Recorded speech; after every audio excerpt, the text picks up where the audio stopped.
We are not pawns for Donald Trump's agenda. Why now? It's because the military was called upon innocent protesters. We, in our oath to serve, we serve the people of the United States. The Constitution, these constitutional rights are being stripped and just denied, and the military will not be pawns to that. So I'm calling upon the conscience of military members who served previously and now. We have a conscience with mind, and we have a duty and moral obligation to say no and resist evil. We are not pawns. More of that. I would like to see more of that. Sorry, I don't know her name, or I would give it. But for those of you listening to the podcast, that is a soldier in full uniform turning against the orders that have been given to basically go to war with the American people. The military, as many of you know, almost all of you know, has been sent to small factions of the military have been sent to Los Angeles. And in a moment, I'm going to cover how ridiculous the PR is coming out about those military groups, 700 Marines and 2,000 or more National Guard. That's just in Los Angeles. That doesn't count for other areas. I know that the governor of Texas has said he will send the National Guard, his Texas National Guard, to deal with protesters as well. Now, the difference in that is that is at the request of the governor. There's a major difference between when the National Guard is sent at the request of the governor versus completely against the request of the governor, which is what was done in California in Trump's big photo op. He's obviously been looking for he's been looking for a reason to do this. It's really a test balloon. It's a test to see whether he can get away with essentially sending the military in to deal with any states, any cities that go against his agenda in any way. And, you know, I don't know whether they believe this test is going well or poorly. California is suing him. But let's get to a little bit of the hilarious PR being done by the military and Donald Trump to try and make this seem to be more than it is. And by the way, the reason this is pre-taped by a couple of hours is because I have dental work I have to get done.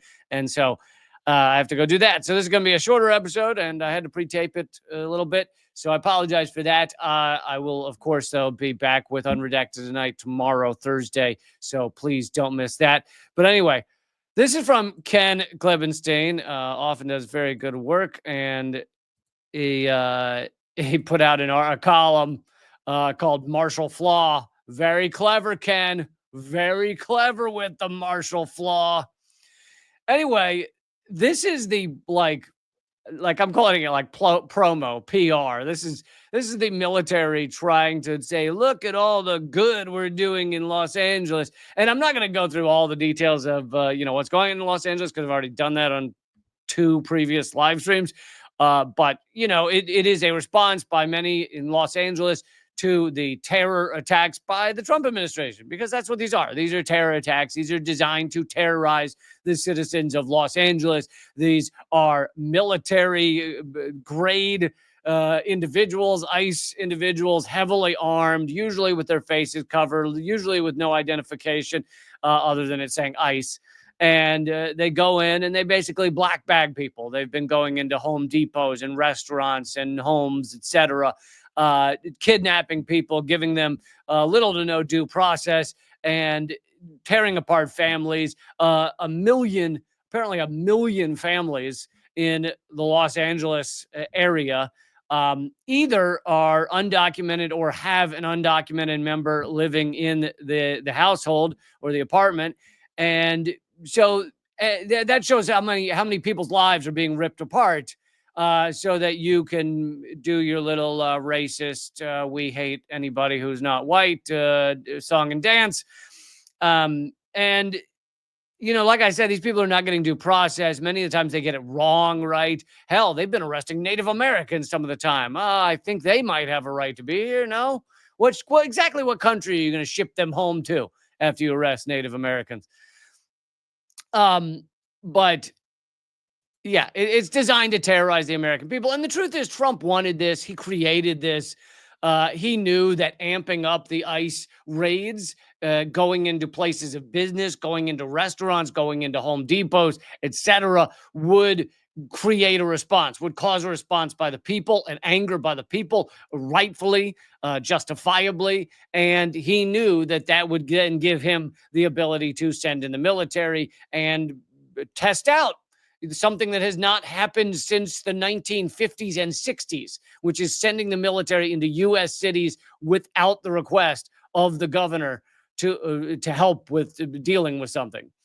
And back then it was done because the governor wanted to keep segregation when segregation was outlawed. So it was actually done for a positive thing back then. Now it's being done to further your terrorism.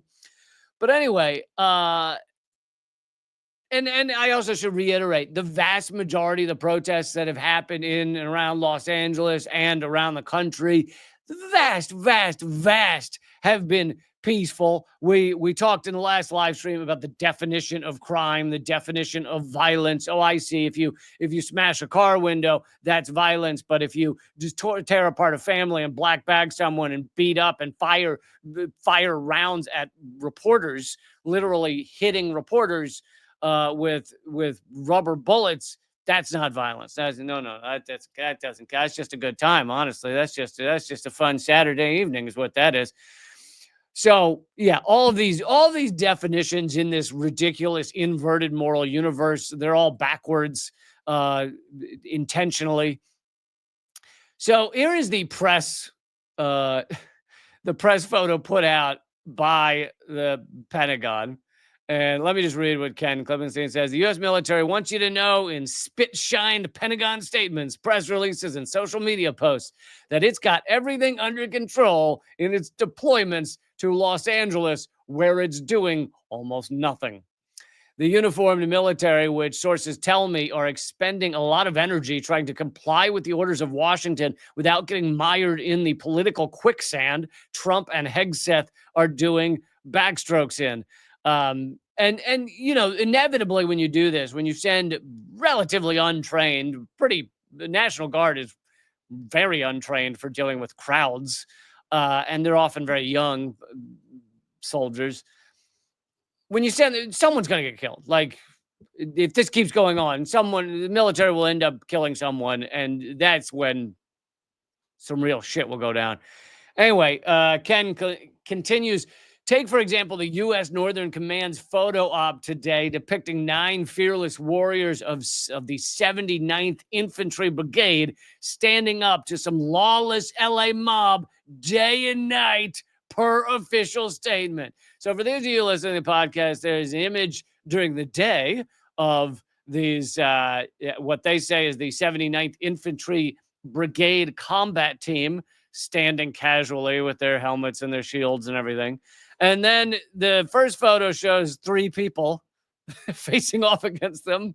And then there's a secondary photo in pitch black, meaning they're there day or night. Okay.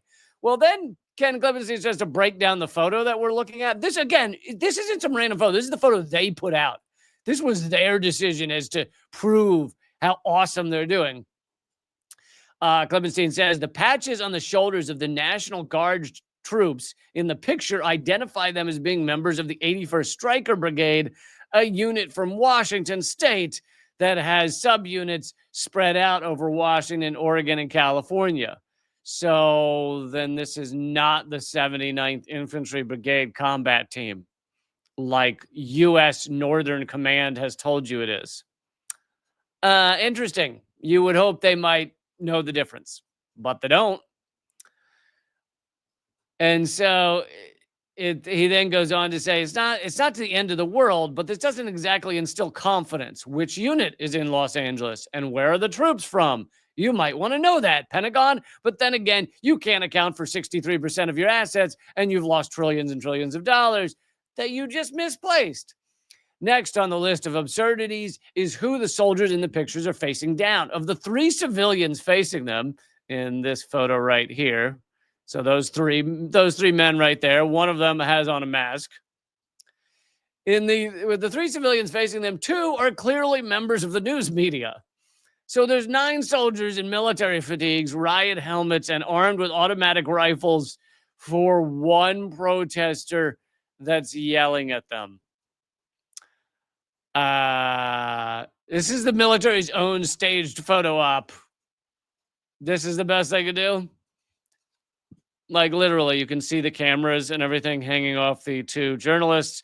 And then there's one guy in a black mask yelling at the soldiers. Great job, guys. Way to hold it down. The tragedy of the military being used by the administration in its theatrical showdown is seen in the junior enlistees, judging by their patchy facial hair and other clues. And you can just look at their faces. These are very young men. But then on top of that, he notices the insignia, the rank insignia on one of the jackets is Private E2, meaning he's probably straight out of basic training and has been in the Army for less than a year. So they're sending children to go deal with Los Angeles. This is the tip of the spear guarding LA from being completely obliterated. Because the other thing is Trump wants to amp up all this stuff and lie about it. So he says, it's the end. It would have been the end of Los Angeles. It's all on fire. And, oh, really? You sent these children down to block this one protester? The right half of the photo, so then there's another photo. That shows a lot more people. However, if you actually look at the people, first of all, they're all standing there peacefully. But beyond that, the right half of the photo is filled with neon yellow vests and people with cameras. Actually, in the left half, you can see a lot of cameras as well, like professional cameras. Like some of them are labeled press. Just like with the last photo, a sizable portion of the people there are media, or the yellow vests can often mean people that are there to guide the protest. So there'll be, I forget the term for it, but there'll be protest guides, and they'll, tell you, okay, march down this street, march down that street. So they're never the ones like throwing bricks or what, like if any of that goes on. So they're not the ones you'd be defending the federal building from. Neither are the press. Neither are the legal observers who are often there. Yesterday, an official Defense Department rapid response Twitter. So finally, they actually posted a photo of something that seems more serious than one guy yelling. And this is something on fire with a guy holding a Mexican flag. And the official Defense Department rapid response tweet posted a photo of charred remnants of a car and a protester waving a Mexican flag. And they wrote, Gavin Newsom's California. There's the thing. I'm no defender of Gavin Newsom. He's a Democratic piece of garbage. But the idea of the Pentagon tweeting out anti-democratic governor, like, it's remarkably partisan and like oddly partisan for the Pentagon. Ken Klebenstein says the military people I've talked to about the post all agree it is the most inappropriate, partisan, and maybe even unlawful statement the Pentagon has ever issued. There's good reason the Constitution was designed to keep the military and politics separate. Now, we know full well that the military and politics are not separate, but it just shows how things are unraveling. I mean, it used to be a sign of like the Pentagon used to, or maybe still pretends to, pride itself in being separate from the partisan bickering, etc. And here they are just being like, Gavin Newsom, what? Gavin Newsom? More like Gavin Newscum. Anyway, that's all the problems with the Pentagon's own press release about what's going on in Los Angeles. Let me just reiterate that the vast majority of Los Angeles, which is a very large city, has not even seen protesting or anything. The vast majority of the protesters there are peaceful. Infiltrating something like that and making it appear all violent is incredibly easy to do. If it's, if you are one of these right-wing shitbags who hates these anti-ICE protests, what do you know? You put on a mask, you go down there, you start breaking things. There you go. Done. Okay, now it's a violent protest. So we should be incredibly skeptical of this stuff. And then the other thing is, even if some of the breaking of windows or spray painting of things or setting fire to something was done by a genuine protester, like an anti-ICE protester that is tired of these ICE raids. Yeah, I think it's a terrible tactic, but it has to do with the anger that Trump and ICE and these administrations for years have created by terrorizing Americans, by terrorizing citizens. Like I mentioned, Trump explicitly went into places of work, meaning these are employed immigrants, people working for money to help the society. Like, those are not the ones who are these evil gang members that Trump speaks of.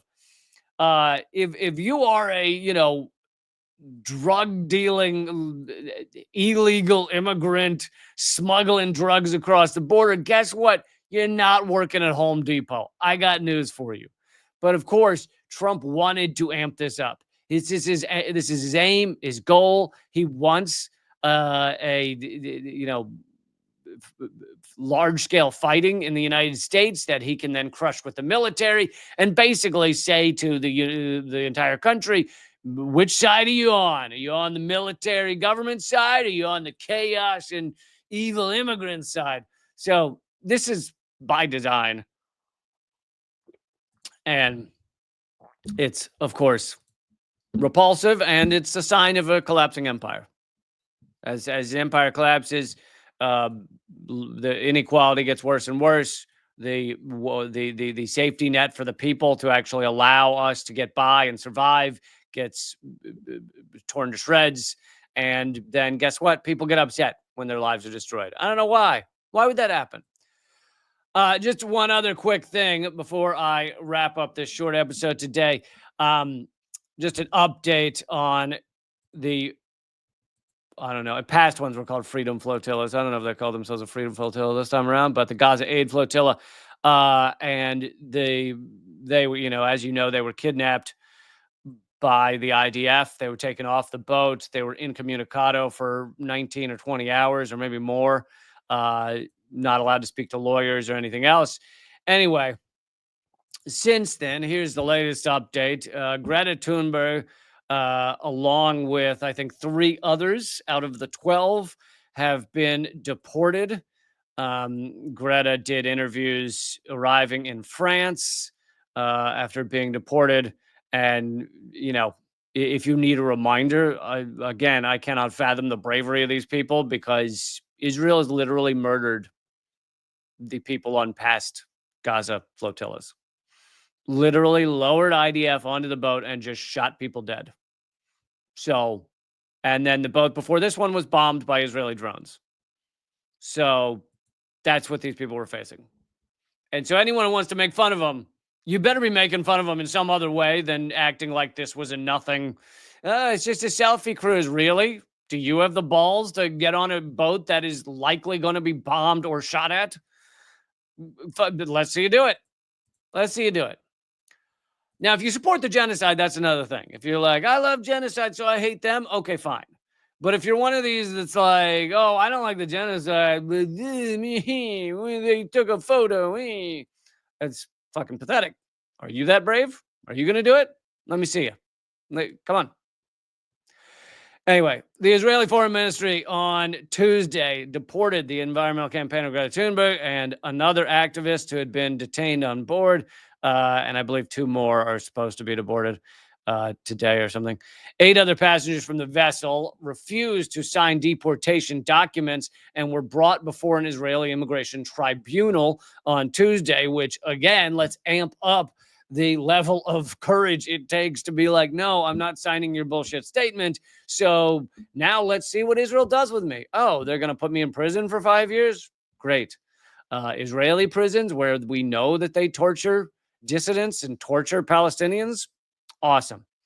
The hearings were held over 5 hours, the group said in a statement. By Tuesday night, the tribunal had yet to decide whether the aid activists should remain in detention pending their deportation. The activists must be released immediately, say their lawyers, allowed to reboard their ship, allowed to deliver aid to Gaza, and return to their countries of origin. So their lawyers are sticking with the basically, let us back on our boat, let us deliver the aid, and that's all they're saying they'll allow for. I have heard from some people that Israeli law, now Israel is a lawless place. It can do whatever they want, and they often do. Torture. They use rape torture. They murder people. They murder journalists. I don't have to go through the list, but so they're completely lawless. So the idea of Israeli law is kind of laughable, but there's literally warrants for their arrest from the ICC for the fucking prime minister right now. That's how lawless a country this is.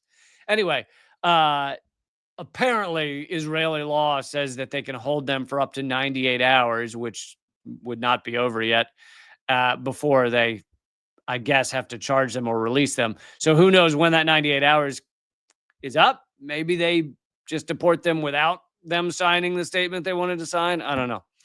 Anyway, there's a little update on the Gaza aid flotilla.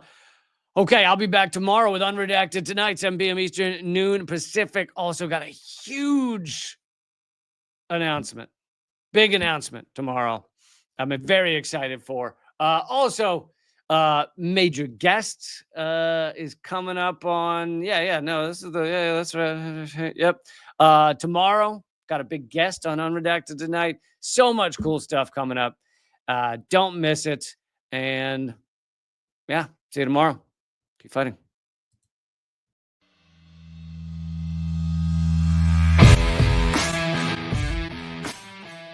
Well, brother, I salute you, though, man. You're one of the few that bring together this tremendous artistic talent and still be in such deep solidarity with oppressed people. It's an honor to be here because I'll tell you, Lee, you have one of the funniest shows on television, bar none. It's an enormous pleasure to be here. While I was waiting, I was leafing through your wonderful book. The same to you. I love your show. Be happy to come back anytime. Lee, this is one of the great honors of my long career, just to be in the same earth with you. I'm sure. We're just so blinded. We have so many blinders on because our society doesn't want us to know things.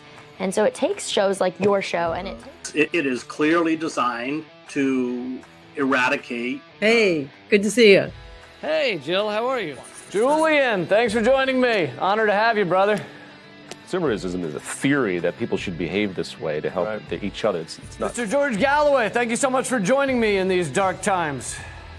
Always a pleasure, my friend. Thank you so much, Lee, for having me on. Keep fighting. Ha ha.